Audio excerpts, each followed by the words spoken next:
গুরুত্বের সঙ্গে পর্যবেক্ষণ করছে যুক্তরাষ্ট্র। সহিংসতার নিন্দা জানিয়ে শান্তিপূর্ণ বিক্ষোভ কর্মসূচি পালনের আহ্বান জানিয়েছে দেশটি।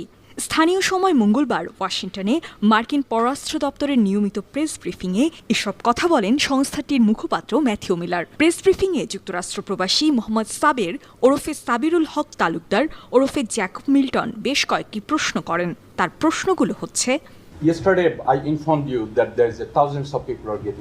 গতকাল আমি আপনাদের জানিয়েছি বাংলাদেশের প্রধানমন্ত্রী শেখ হাসিনার নির্দেশে হাজার হাজার মানুষকে হত্যা করা হয়েছে।